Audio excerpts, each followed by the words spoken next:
এখানে আসলেই বলে তুই আমার 25 টাকা লস করছে কেন?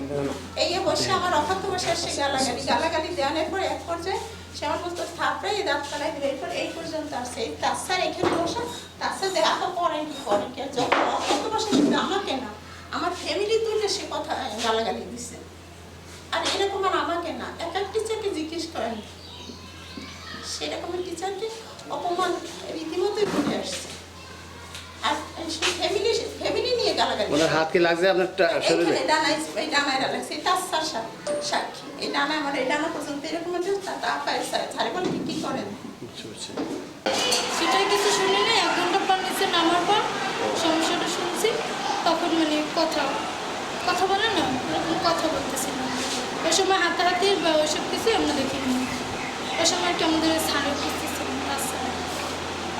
আমরা ক্লাসে ছিলাম, ধরে একসাথে চাকরি করি, সবাই ভালো, আমার কাছে তো মনে হয় সবাই ভালো। আর যেদিন এই ঘটনাটা ঘটছে সেদিন মূলত আমি ছুটিতে ছিলাম, তো আসার পরে শুনছি। এখন তো শোনার কথা কি কেমন কতটুকু জানি না, তবে আমার সিনিয়র টিচার যে সে বলছে দুইজনের ব্যক্তিগত তর্কাতর্কি থেকে একটা পর্যায়ে গিয়ে হেডমাস্টার আপা মানে সহকারী শিক্ষক তার একটু মানে কাছে চলে আসাতে তার হাতটা নাকি তার গায়ে লাগছে, অল্প একটু নাকি টাচ লাগছে, সে এতটুকু আমার কাছে বলছে যে এরকম হয়েছে। এবং দুইজনেই মানে আপা বলছে আর তার সহকারী আপা তাকে কাউন্টার দিচ্ছে।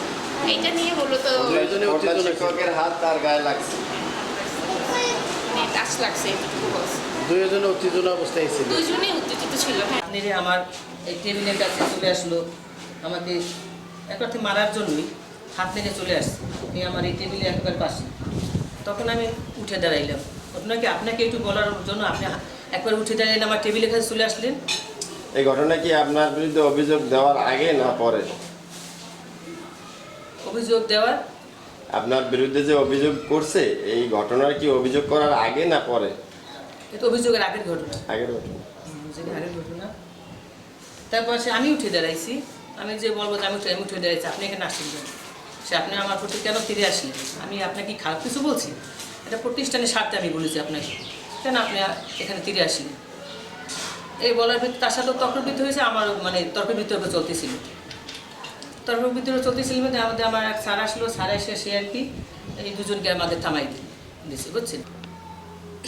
আমরা স্কুল চলতেই ছিল, পরীক্ষা, সেদিকে পরীক্ষা ছিল, 1টায় পরীক্ষা, সকালবেলা পরীক্ষা ছিল না, 1টায় পরীক্ষা, সারাদিন ভালোই চলতেছিল। তারপর শুনি যে সে 4টায় বেরিয়ে তার হাজব্যান্ডকে নিয়ে সে ওই ডিগ্রি অফিসে অভিযোগ করছে। আমি পরে শুনতে পারছি, আগে তো যাই না, পরে আর কি জানতে পারছি যে সে অভিযোগ করছে আমার বিরুদ্ধে। এই বিষয় না যে আপনি অর্থ আত্মসাৎ করছেন, অর্থাৎ তারপরে আপনি তাদের সাথে সবসময় খারাপ ব্যবহার করেন এবং কোনো টিচার যদি বলতে পারে যে কারোর সাথে আমি খারাপ ব্যবহার করি, তাহলে টিচার তো আছে, আমার টিচার মহল তো আছে, আমি তো আর একা না এখানে। আরও তো আমার 8 জন টিচার ছিল, একজন বিটিপিটিতে, আর একজন ডেপুটেশনে আছে, আরও তো আমরা বাদেও তার 5 জন আছে। তারপর অনিয়মের কথা আত্মসাতের কথা বলছেন। আমি যদি স্কুল থেকে 1 টাকা, আপনি যদি আমাদের পান যে আমি 1 টাকা স্কুল থেকে এদিক ওদিক করছি, তাহলে আমি নিজেই চাকরি ছেড়ে দেবো।